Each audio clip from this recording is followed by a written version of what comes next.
Rookie who shook the WNBA, Caitlin Clark didn't just enter the WNBA, she detonated it. Drafted #1 overall, Clark arrived with a shooting range that starts at the logo, vision that bends defenses, and confidence that instantly turned regular season games into sold-out events. Arenas filled, ratings spiked, jerseys flew off shelves, and suddenly, the WNBA had a superstar who didn't need time to grow into the spotlight.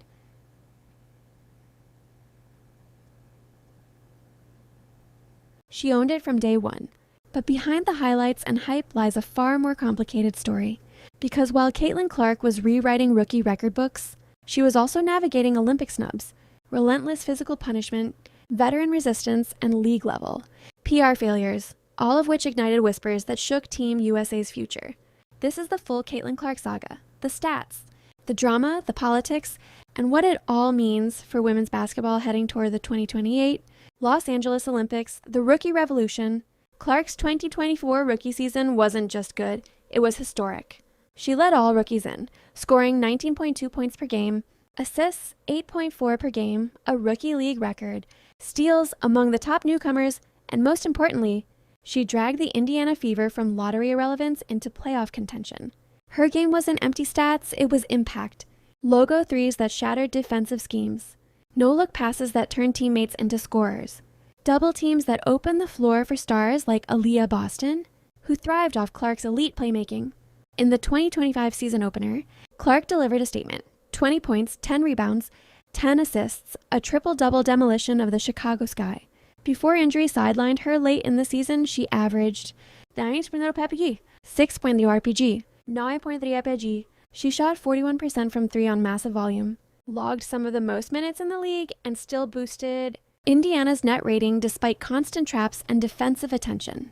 Even after her injury, analytics models gave the Fever a 93% playoff probability, proving just how irreplaceable she was. Caitlin Clark didn't just improve the Fever, she transformed them. The Olympic snub that shocked fans. Despite dominating the league and becoming the face of women's basketball, Team USA left Clark off the 2024 Paris Olympic roster. The explanation? Veteran chemistry. Fans didn't buy it, especially when Clark was selling out arenas nationwide, driving historic TV ratings, becoming the league's biggest economic engine. Diana Taurasi's infamous warning, "Reality is coming," aged poorly as Clark shattered expectations.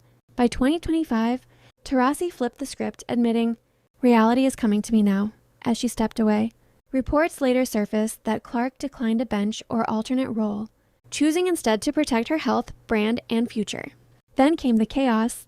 In November 2025 Team USA, training camp graphics quietly removed her name, igniting rumors of a soft ban. The backlash was immediate. Clark returned in December, shaking off rust and pickup runs, declaring herself fully healthy.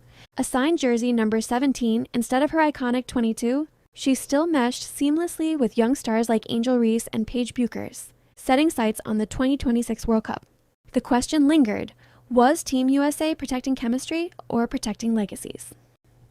The brutal physical toll. Clark didn't just face pressure, she absorbed punishment. The most infamous moment? Chennedy Carter's off-ball hip check that sent Clark sprawling before an inbound pass, initially ignored, later upgraded to a flagrant one only after public outrage. No suspension. And that wasn't an isolated incident. Clark endured full-court face guarding, constant double teams, eye pokes, shoves, hard fouls, delayed officiating responses. She logged some of the most minutes in the league while taking the most physical abuse, yet never retaliated with trash talk. Even when Clark fouled Angel Reese hard in a 2025 matchup, critics ignored the broader context. Cheryl Swoops blasted Clark publicly, despite similar or worse plays going unaddressed. Carter later downplayed the incidents as basketball plays, but the pattern was clear. Clark chose the high road. Let the game speak. League leadership missteps. WNBA Commissioner Kathy Engelbert didn't help.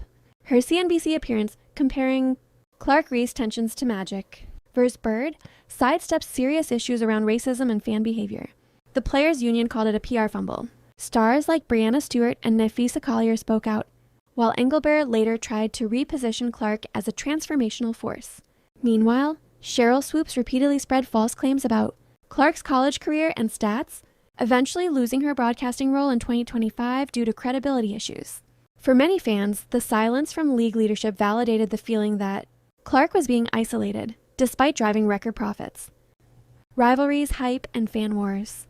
The Clark-Reese rivalry began in the NSI title game, and the pros only intensified it. Angel Reese landing the 2K26 cover, public back and forths, and all-star draft drama fueled engagement and controversy. Clark supported investigating racist fan behavior. Reese pushed back against public narratives, calling some accusations clout-chasing. The truth? Both women pack arenas, both drive ratings, but Clark's games averaged 15 of 591 fans, a 5% increase over league norms. The league benefited, but failed to control the fallout. The economic earthquake. Before Caitlin Clark, commercial flights, empty seats, modest TV deals. After Caitlin Clark, attendance up 105%. Ratings tripled. $2.4 billion media rights deal, charter flights funded, record jersey sales.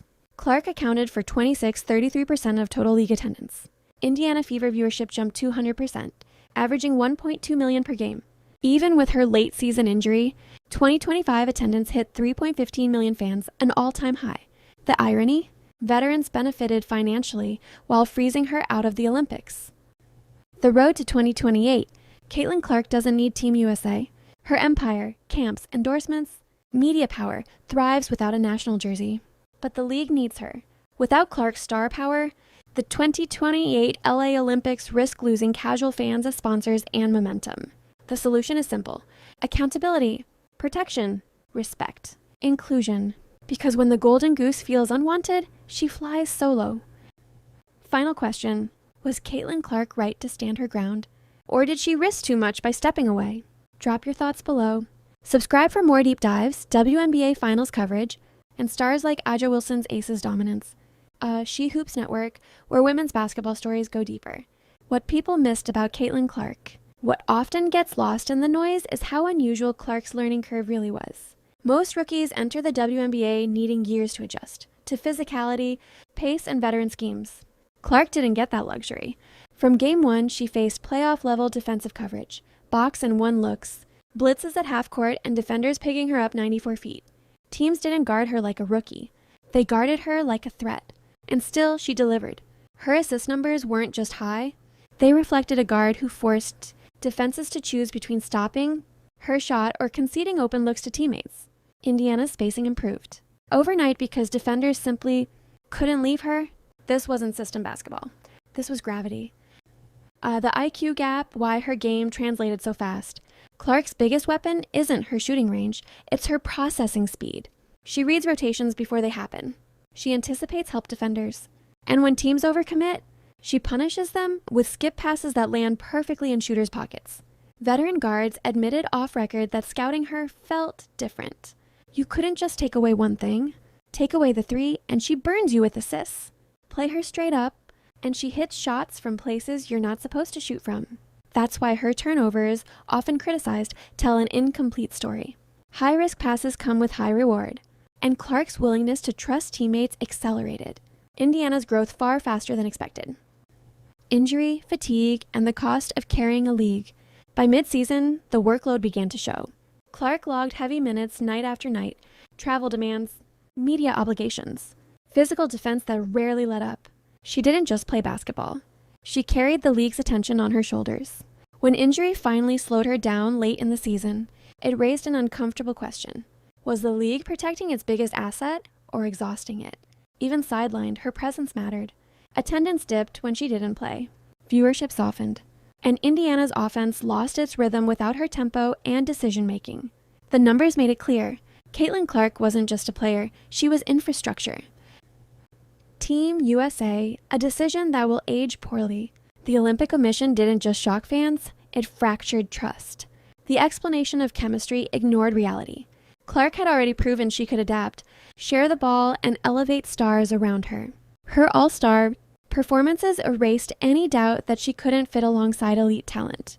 What Team USA underestimated was perception. Millions of new fans saw the decision as exclusion, not strategy. And once that narrative took hold, there was no spinning it back. Clark, choosing health and long-term vision over a symbolic bench role wasn't quitting. It was leverage. The silent message in her silence. Caitlin Clark rarely claps back. She rarely posts. She rarely explains herself. And that silence speaks volumes. By not reacting publicly, she forced institutions to reveal themselves. League leadership, media figures, former legends. Everyone showed where they stood without Clark saying a word. That restraint has built her reputation as professional, composed and unshakable, qualities Team USA values deeply, whether they admit it now or later. Why 2028 can't afford this mistake? The 2028 Los Angeles Olympics are supposed to be a celebration, a moment when women's basketball captures global attention.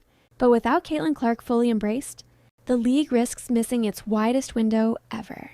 Casual fans don't follow roster politics, they follow stars. And Clark is the bridge between hardcore hoop fans and millions who never watched a WNBA game before she arrived. Ignoring that isn't tradition, it's bad business. The future is still hers. Whether wearing USA across her chest or not, Caitlin Clark's trajectory remains unchanged. She's still rewriting expectations, she's still drawing eyes, and she's still forcing conversations the league can't avoid anymore. The question isn't whether Caitlin Clark needs the WNBA or Team USA. The question is whether they've learned how to handle someone this big,